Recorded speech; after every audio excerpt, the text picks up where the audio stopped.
Okay, and I'm going to mute my mic here in a second. So, okay, so hello and welcome everyone. Hopefully everyone can hear. Welcome to today's Public Librarians Chat. Our guest presenter is Jeremy Wilson. He's the project coordinator for the California State Library's Mental Health Initiative. And during today's webinar, Jeremy will be describing his efforts in obtaining the initiative's goal, which is to offer mental health training opportunities to all public library staff in California. So it's a very ambitious goal, and they've done a lot, and we're excited to hear about it. So thank you, Jeremy. You are welcome. Thank you for having me. And are we okay to go ahead and get started? Yes. Perfect. So welcome everybody. Thanks for taking your time. As Julie mentioned, one of the goals of the Mental Health Initiative was to look at a variety of ways to provide training around mental health and ensure that there were different ways for public library staff to receive these trainings. So some of them were in person, some of them were webinars like ours that have been archived, and then others were videos that are online as well. So making sure that regardless of the size of the library, the hours of the library, the staffing of the library, these opportunities were available for public library staff to receive this training. So to give you a broad overview of year one of our mental health initiative, we are currently in year two. The major part of our in-person trainings was the mental health first aid trainings. These trainings are provided through National Council, and there's two levels for the mental health first aid trainings. One is that we host mental health first aid instructor certification programs. So this is a training of trainers. There's 30 individuals. It's a week long. After they are trained, they go back into their community and have a year to provide 3 8-hour mental health first aid trainings, which we refer to as the local mental health first aid trainings. In order to accomplish this, we fully funded their travel, the cost of the training, their meals for the week. We also paid for their backfill during that week of training, as well as when they were providing those 8-hour trainings and the cost of the manual. So we really looked to eliminate any barriers. So if they were off the circulation desk providing this training, there wasn't a missing person at the circulation desk. They could provide backfill and bring in another staff. We also utilized the Essentials at the Library training. This is a training provided by a partner here in California. It's a nationally funded training, and this training is in person. It's around 4 hours long, and this is an overview of mental health, mental illness, and then also it is provides you with online resources. So you have to have a computer lab or set up so that people at the training can get online, check out different websites, different resources that are out there, so that when you're helping to refer individuals to resources, you've seen them, you're familiar with them, or you can at least refer to what you received in the training. Excuse me, Jeremy, I think we may have a question. Is there a question from, I saw a hand up just a minute, and I wasn't sure if there was a question from one of our members. If you do have a question, please use the chat box, and then Jeremy can look down and answer them as needed. If you're having a question with technology, can you send me an email just privately? That'd be great. Okay, I'm gonna mute myself again. No, that's fine. Yes, please. I welcome questions. The webinars. I'll go over the topics of those. We provided 6 different webinars. We also produced 7 different videos that are on YouTube. And then the other 2 aspects that we did is when libraries sent someone through the mental health first aid instructor program, the trainer of trainers, it's a big commitment, and even though we paid for all of their travel and their backfill and all that, that's still a big commitment. So the incentive there was that we provided those libraries with money for collection update. It was a small amount, but they were able to purchase new books, new online resources, DVDs, whatever it may be that their library and their readership wanted that would help to get rid of the older books and materials that they had that were either out of date or may even portrayed mental illness in a stigmatizing way, as well as just updates. So they had, new children's books on why is mommy sad sometimes, to a topical book on bipolar, to just overall wellness and how, it might be on mindfulness or meditation. So they had leeway there, but as long as it related to mental health and updated their resources. So that was an incentive for them sending a staff to a week-long training, and that staff providing at least 3 8-hour trainings to their fellow librarians and library staff, as well as their community members. And then the last piece, which was an opportunity to provide seed money for 12 libraries to hire healthcare workers, whether that's a licensed therapist, that's a psychiatric nurse, that's someone who is a social worker, a variety of ways, as long as that individual had professional experience supporting individuals affected by mental illness. And then those healthcare workers were stationed within the libraries. And those healthcare workers provided one-on-one with patrons. If there was a patron who was being disruptive or needed support, that healthcare worker was able to connect with them, help them identify resources or services in the community.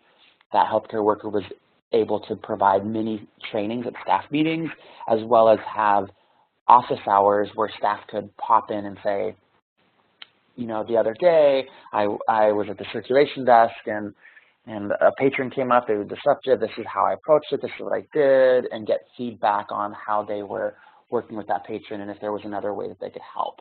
And then some of these healthcare workers also helped strengthen or even establish the library's partnerships with organizations in their community that served mental health, provided mental health services. The goal was that the seed money would leverage local dollars, and unfortunately, none of the 12 libraries were able to, in this year, leverage long-term funding, so sustainability. But what we heard from many of our libraries that had these integrated healthcare workers is that it really raised the awareness for the decision makers, the city council, the board of supervisors, those governing boards, when they heard the success that the libraries were having, when they heard from the mental health organization saying how helpful it was because the library had healthcare workers there, so they didn't always have to send out their crisis staff. So people said it helped plant the seed, and that they do believe that they'll be able to secure funding. It just may take a year or two, just depending on the local funding cycle. So with our mental health first aid training, again, we had 3 instructor programs, and those were week-long. So of those individuals that were trained as trainers, they went out and provided we had 73 of them trained. Those 73 individuals went and provided 57 local mental health first aid trainings, and that resulted in 851 people being trained on mental health first aid. A large majority of those are library staff and volunteers, but they did open it up to their community partners as well. So overall, counting our 73 instructors and the 851 people, we had 924 people now trained in mental health first aid. And these statistics are as of the end of September. And I know some of those trainers have continued providing training, so those numbers would be a little bit higher. The essentials at the library, as I mentioned, that's the in-person 4 hours where you're in front of a computer and you're going through some resources. We had one at our annual California Library Association conference as a pre-conference session, and then we provided 2 in Redding, which is a rural area for Northern California, and then Oxnard and Glendale are Southern California, more urban. but we had 105 individuals that were trained and participated in that training. So here are our 7 webinars. I said 6, pardon me there. We had 325 individuals who participated in those webinars. These webinars are archived online, so more views have probably occurred, but at the time of the webinars, who actually signed in and was on there for the entire webinar, that's where we received that number. But we did a variety of topics. One was on veterans and mental health, just in terms of suicide prevention, signs to look for. We had learning about PTSD, so how does that impact someone who has served? When they come back, how does that impact them when they're integrating back into the community and life? We had one on teen mental illness 101, so just talking about how a lot of behaviors for teens can be just developmental. It can be part of adolescence, but it can also be a sign that there may be something else going on, and how often in research shows that there's actually onset in adolescent years of a mental illness or a mental health challenge, but it's not diagnosed until 22 to 24 age, usually college or post-college. So there's a huge gap there in terms of onset from treatment. So what can teen librarians and librarians be aware of in terms of a sign that a teen may displaying that something is going on? We did one on teen suicide prevention, how to listen, assess, and then connect them to the local resources. Our teen webinars were extremely popular. We had actually only planned on having 2, but we decided to add them because they had a high attendance, and the field was saying, these are really good, we need more teen mental health training. So we looked at becoming a trauma-informed and looking at resiliency. So when teens are born into or move to a community and there's a lot of risk factors or environmental factors, how do you build up that community resiliency? When understanding trauma, then you can understand how it can change brain and the brain development, how it can change behaviors, how it could be a generational thing that it encounters. So really that understanding for some of these young people or these families, they don't know how stressed they are. They don't know that they shouldn't be that anxious all the time. And then how to actually use the community resiliency model to support those youth. And then the last one was, we got a lot of questions about the autism spectrum disorder, and it is not a mental health diagnosis. Oftentimes it may be treated by a mental health professional while they're also treating a mental health challenge or diagnosis. So we use this opportunity for people to better understand what the autism spectrum disorder is compared to a mental health disorder, and then some very hands-on tips. What can a librarian do to support that patron who's on the autism spectrum disorder, or that family member who is there during story time with a child who's on the autism spectrum disorder? So it was really a lot of webinars of this is a topic, and then how does that apply to libraries?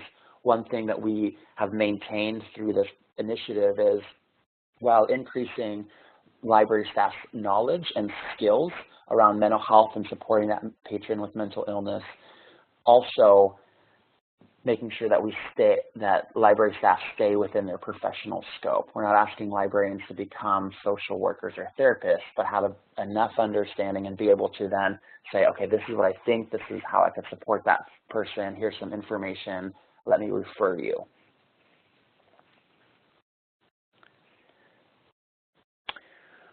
Our video training series, and I failed to update this number. This number was when I presented back in November, but we launched these videos in the end of September. And since then, the videos have actually been viewed 22,244 times. These videos are up on YouTube. There's 6 of them. You can treat them as individual episodes. You can treat them as a series. The way that these videos came to be is that we first surveyed over 400 public library staff, asking them what behaviors have they encountered that they would like to learn how to better respond to, are there topics?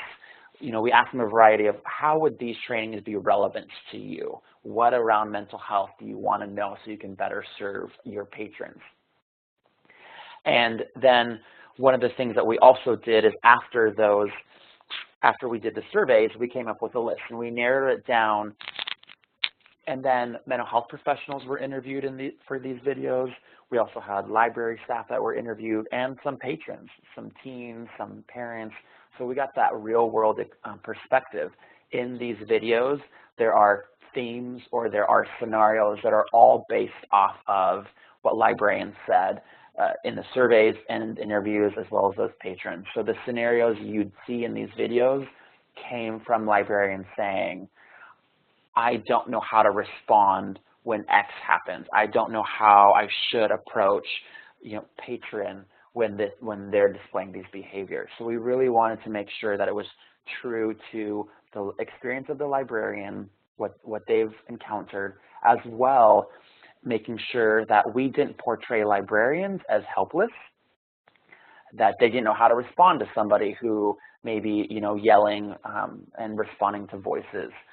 We didn't also want to portray patrons who are affected by mental illness in a way that would further a stigma.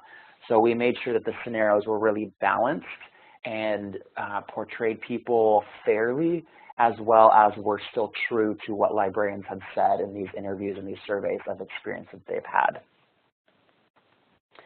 Our training series, we had a welcome and introduction. We had one on establishing a positive staff culture around mental health, do's and don'ts of interacting with a patron. So those scenarios where you're not really sure, we show the don't perspectives in terms of how someone might respond, and then ways that we believe are more helpful and would be a more positive outcome. How to establish that positive relationship with that disruptive patron. Exploring compassion fatigue. So, you know, it's very common in all helping professions, whether that's a mental health professional, whether that's a librarian, a teacher, a nurse, that anyone who's helping individuals, you start to kind of get a little worn down at times. So how do you address it, but also how do you, you know, make it okay for a staff member to say, wow, that person really got to me, or, whew, I'm needing a little break from that circulation desk. I need to go stock shelves because I'm experiencing something. So the mental health side of it, but also for that staff so that they understand it's okay and it's normal. I mean, you're going to experience compassion fatigue at some point. How to successfully address other patrons' complaints about the patron affected by mental illness. You know, why do you let that patron in here, and that patron being the homeless man? So it's a public library. As long as they're following the rules, people are welcome. So how do you respond in a way that's honoring to that person's complaint and also honoring to that patron who's affected by mental illness? We have a teen mental health video that is still under development. That would be our 7th. Our final video, which is about to launch this week or early next week, is new approaches. So how libraries are collaborating with mental health providers and systems in the state. So whether that's a more integrated project or there's just some collaboration on a task force or for different events throughout the year. I talked about the healthcare workers. That's how many hours they served. They were awarded their funding for those healthcare workers in May, and it went through September. So a few short months, but we had a lot of individuals served during that time. And I went over these bullets already. This is my contact information, and before I wrap up, I just want to let you know that we are in the process of developing this year's videos and webinars. We have 5 video topics that we're currently developing. We are doing one that will focus on the challenges and perspectives that are unique in terms of mental health challenges for the LGBT community and their families, and what libraries can do to support those individuals. We're going to do a video on bullying, A lot of it will be focused on teens and that cyberbullying. We just can't escape the playground bully anymore with social media and texting and online technology. Bullying can truly be 24/7, but also as adults when there's a bully and how that impacts behavior and how you can support patrons. Excuse me, Jeremy, we have a Yeah. question from Sherry. And Yeah. Sherry, I'll go ahead and unmute your mic. Can you talk? Hi, Sherry. Oh, gosh.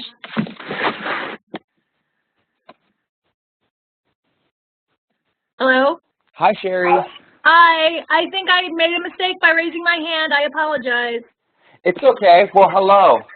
Hello. Bye. Bye. Okay, do we have any other questions for Jeremy? And please, if you feel comfortable texting or chatting your question, or if you want to ask him directly, that's fine. If you are able to use your mic, go ahead and use it. Cassidy, and just so you all know that the videos and the webinars from year one, Julie's going to send out with these slides in a PDF, and it has the webinars, their topics, and the link. So you can just click on the link, go on to the webinar and view it, as well with the YouTube videos. If you searched for the YouTube videos, mental health, library, they'll most likely pop up with just that search, but we're also going to send you, there's a document that has the webinars on page 1, page 2 has the videos, the episode titles, the links, and then the link. So we can get those to you shortly. The other videos that we're going to be doing this year are how libraries respond to person-caused and natural caused disasters, especially to the community. How do you support the community in that moment as they're healing, and then also how do you support each other? We are going to have a variety of topics. From wildfires here in California have been worse than usual. Rain, flooding, mudslides, communities have been evacuated, communities have been devastated, and also, unfortunately, mass shootings. So how do you respond to each other, but also to your community in those moments and after?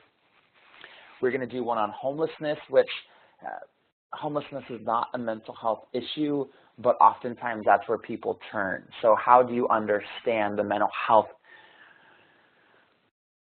perspective for that individuals who are experiencing homelessness may have? So, that it's a pretty complicated topic, so we're just hoping to kind of broach the subject.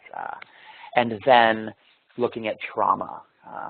That will be a variety of adverse childhood experiences, also known as ACEs. So when a child is born into an environment that has a lot of community violence, generational factors that can contribute to trauma, PTSD for our military, our families who live in certain communities, law enforcement, as well as trauma that cultural and racial communities and populations experience or have experienced, and that they're now part of our community. And then the webinars for this year, we are looking at verbal de-escalation tactics. So this is a way that crisis workers, first responders use certain techniques to help hopefully just de-escalate that individual who might be manic, yelling, shouting, whatever it may be, so just to calm them down, and then be able to work with them and refer them out or get them more support or hopefully resolve that scenario. But how do you just help them kind of bring it down a level? Addressing postpartum depression, as well as the stress and anxiety and mental health challenges that new parents are experiencing, especially those families who are coming for story time or they're bringing their families. How do you support that mom and maybe even that child?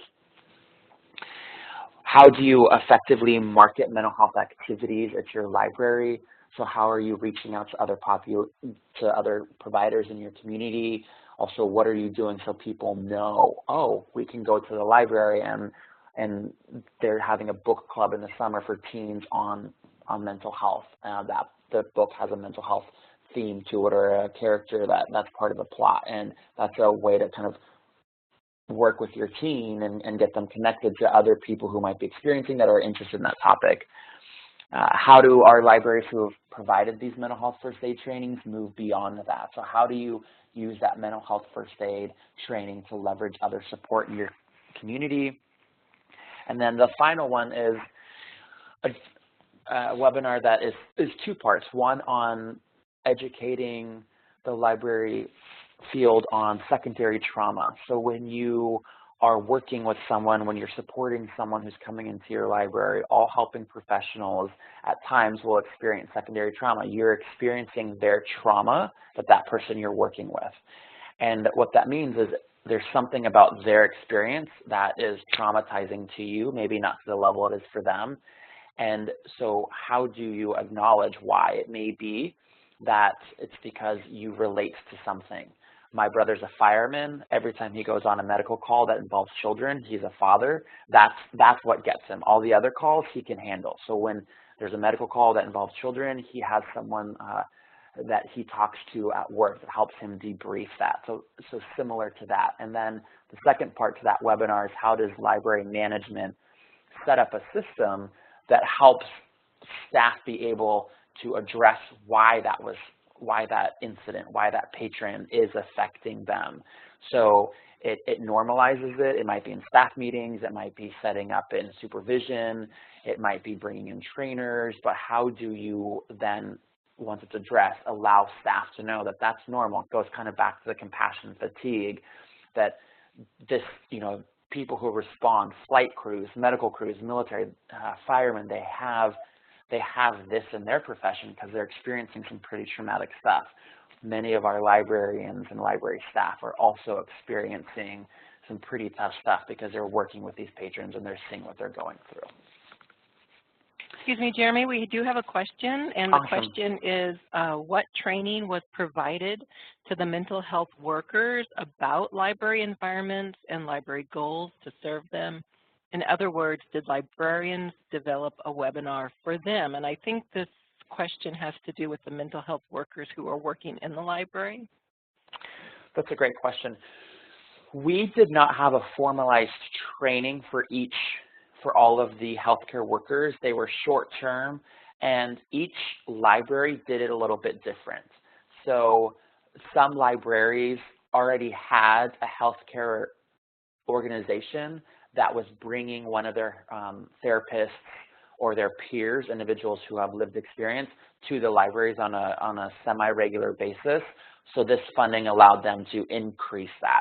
We had some libraries who worked with their local public mental health system, and we had a few libraries who had hired their own. So it was up, because it was so unique and it was seed money, it was up to those libraries to provide that training and that structure and identify what would work best for their locality. Some local governments would not let libraries receive short-term money to hire someone because it would be considering, you add it into the budget and then you're laying somebody off. So that's when they created a memorandum of understanding with a local partner and said, if we give you this chunk of money, just send your staff here more. Okay, thank you. Yeah. Do we have any more questions for Jeremy? If not, we're going to change gears a little bit, and he will be switching the role over to me. Yes.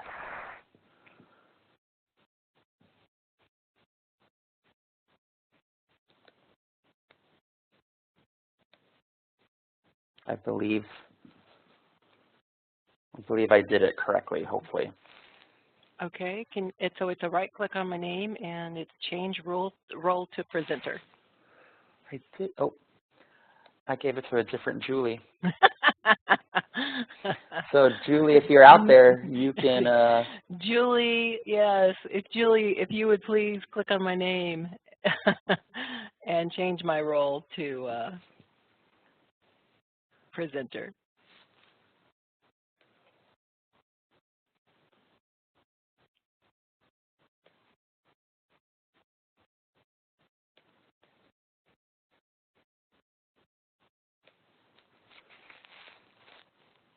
Uh-oh. If I have the ultimate power. No, cancel. All control of this meeting. Okay, so Jeremy, can you click off of her since you clicked on her? I wonder if you can click. I don't know, maybe Julie's not at the desk. No, I can't. Oh, actually, let me try that.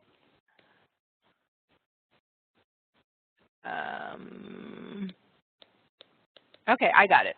Oh, you got it. Perfect. I am now the presenter. Okay, great. Whew. All right. Okay, so thank you very much, Jeremy. You're welcome. I really appreciate all the hard work and effort that you have done to implement California's mental health initiative, and I'm so grateful that the California State Library is sharing all of these training resources with other libraries across the United States and apparently the world. But, 22,000 people are accessing these webinars, so you're probably having a worldwide impact. So Alaska does differ obviously from California in climate and geography and population density, but our library staff do share similar experiences of coming into contact, especially in our large urban libraries. They often come in daily contact with individuals exhibiting signs of mental illness. So this training is really valuable for our staff as well. As I mentioned, and I'm sure you're aware, Alaska is a really large state in which nearly half of our residents live in the Anchorage Bowl, and the rest of the residents are dispersed in really sparsely populated and often isolated communities, and that's why I had that picture of Teneke Springs. That's a community of 100 people in the summer, and in the winter, the population gets down to under 50 people.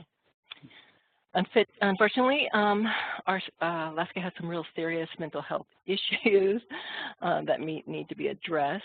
As you can see from the statistics reported in the 2016 Alaska Scorecard, key issues impacting Alaska mental health trust beneficiaries, Alaska's suicide rate is more than double the U.S. Rate, which is really quite shocking, when you think of our population size. And even a sadder statistic, this isn't new. So like between 2006 and 2015, the age-adjusted rate of death by suicide in Alaska averaged nearly twice the U.S. rate. So we are consistently well above the U.S. rate for suicide. And even sadder is that the age-adjusted suicide mortality rate for Alaska Native was nearly twice that of white Alaskans. So our Native population, this is a serious issue. And it's it seems like the younger population, Alaskans aged 15 to 24, so it's our young, and I think it might also be our young male Native population primarily. So it's really, and then I wanted to include this one. It's not just that Alaskans are committing more suicides or even thinking about suicide more often than the U.S. rate. And again, this is particularly true for Alaskans 18 to 25 years of age. So our libraries are definitely coming into contact with people experiencing mental illness. And that's why I think this training is so incredibly important. And I think it's important that we, as the libraries across the state, we really spend time and energy educating everyone on our staff. And a lot of our staff have volunteers working in our libraries, and so they should not be excluded. If you have volunteers coming into your library, this training is just as important for them. You might even want to share it with your library board members. Just so you can get this conversation really going. At the Alaska State Library, we worked our way through the entire series of the 6 videos during our weekly meetings, and it was a slower approach, but it allowed us more time to discuss this topic, and it allowed more time for the topic to be kind of at the forefront. So that when you were out there dealing with the staff or with the public, that you were thinking about what you had just heard at the most recent staff meeting and thinking about how you are interacting with the people that are coming into the library. And I think it was really a beneficial way to do that. It allowed staff to get comfortable talking about a subject that many of us find it difficult to talk about stigma, the stigma of mental illness, think about our own attitudes, people experiencing mental health. So I think the training was incredibly useful. We also allowed us to do a review of our library conduct policies and our procedures for dealing with staff, particularly when things get kind of uncomfortable, when you have those occasional amplified things that can happen. How should we deal? Is everyone handling the situation in a similar manner? Who are you supposed to call when you really, like Jeremy talked about, like you feel like you need to get away from the desk because your heart rate has increased and you're feeling like you just need to step away from a situation. So here are some things, for our libraries here in Alaska, watch the videos as a group as we did, watch them individually, encourage people to do it individually, and then meet to discuss them as a group. Hopefully you have library conduct policies and procedures in place. If you don't, maybe it's time to think about those. Provide your staff with a list of local and state mental health resources. I think it's so helpful if you can provide a person that comes into your library with a list of resources. Or if you can refer to those resources and say, hey, did you know that this, you can get a warm meal here at, on these days at this time. Those resources are available to you. We have, in our library, we have quite a few people who are experiencing homelessness. Sometimes, as Jerry mentioned, the two go hand in hand. So it's really important for staff to have access to those resources when they need them, but also make them readily available to people in the community so they can pick them up when they need them. They don't have to ask you for that information. It's out there. And as Jeremy mentioned, partnering with other agencies is super critical. We've just developed a mental health resource LibGuide for librarians. There's information on there. There's tutorials and videos. We've linked to the California State Library's video series. There's podcasts. There's crisis information.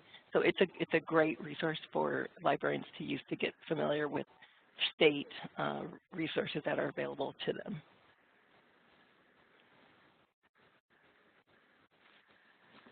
And again, it's important to know what those are, but it's also more important to know what's available in your community. And I know in some of our communities, there just may not be anything locally available, really.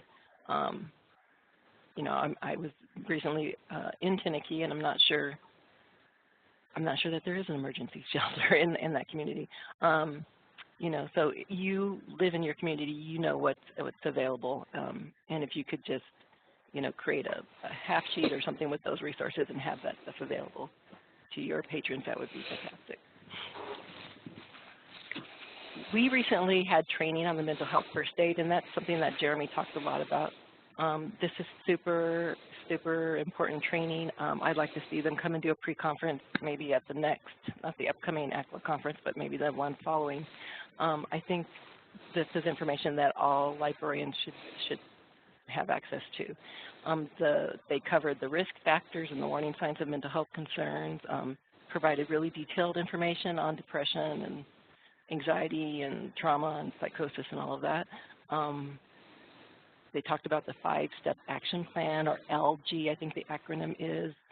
And I think the first one is, I think the first step in LG is assess for risk of suicide or harm. And one of the things I learned during the training is it's okay to ask someone if they're thinking about suicide. That's something I would have never thought about before.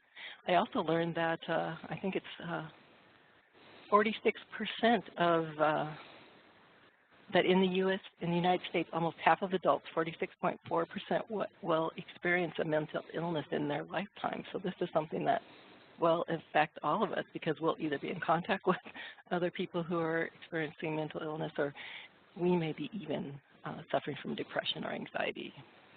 So they listed the 5 steps, and again, the first one was assess for risk of suicide or harm. The second step was listening non-judgmentally. Third step was give a reassurance and information, and that's why I keep mentioning, come up with some resources, local and state resources to provide people.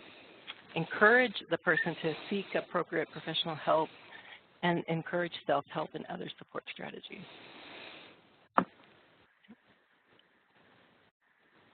So in order to schedule mental health first aid training in Alaska, you'll want to contact the Alaska Training Cooperative. Jill Ramsey, she was the person, her and another colleague came to Juneau and they did the training for us. If you're thinking about scheduling that training, invite other agencies in your community to attend. We opened up the training and it was really interesting to see all of the various other state agencies that attended that training. So something you might want to collaborate with other agencies with. And that's my contact information. And again, I just really want to thank Jeremy and the California State Library. As a librarians, we have the privilege of interacting with a wide range of community members every day, and it's important that we make everyone feel welcome and safe in the libraries. And the mental health videos at the California State Library are a valuable tool that we can use to ensure that we're providing the equitable and compassionate service that everyone in our community deserves. So, any questions for Jeremy or me before we go?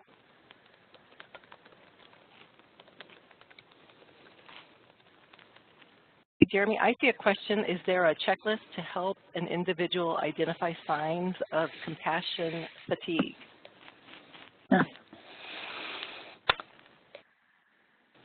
Yes, I can look for that and send it to you all, but there is definitely some telltale signs in terms of compassion fatigue. In general, it's things like when you see that certain individual coming up to you, it's like you're like, yep, here comes Jeremy again. He always is causing me issues. To not really caring if you're rude or disrespectful, finding yourself agitated, finding yourself even maybe angry at that individual. So I can follow up with some compassion fatigue signs, but that's typically it. It could even be where you're not having that same excitement, motivation for going to work that you typically do. If this is a passion for you professionally and personally, and you're thinking, I really don't want to go in there because I don't want to have to deal with fill in the blanks. But I can definitely send something more for you guys. Okay, thank you. Thank you. This will help us establish a spectrum for library staff. So this person's library staff, they may be dealing with a large number of people, either the homeless or people experiencing mental health issues. So folks, I just added the link to the Alaska State Library's mental health LibGuide. Again, that's available from Alaska, library.alaska.gov. Under the For Librarians tab, it's listed with our other online LibGuides. Yeah. Okay, Jeremy, anything else you'd like to add before we sign off? Just one thing that I would encourage you all to do is I know how stretched public sector staff are. If you already have regular meetings, whether they're weekly, monthly, quarterly, with your staff, if there's ways to incorporate mini trainings, watching one of these videos, having a little article that you read as a group, that will help normalize addressing these issues with staff, so staff then start to feel that like, oh, maybe I do have a little bit of compassion fatigue and I should talk to my supervisor, or it normalizes it so people feel more comfortable, because mental health still has that stigma and some of us may be affected by it, whether as an individual or a family member or a loved one or our neighbor. And so there's still that fear for many of us, even if we're familiar or comfortable with it. So ways to integrate it into already happening meetings and small trainings will definitely open up the doors for larger learning opportunities as a team.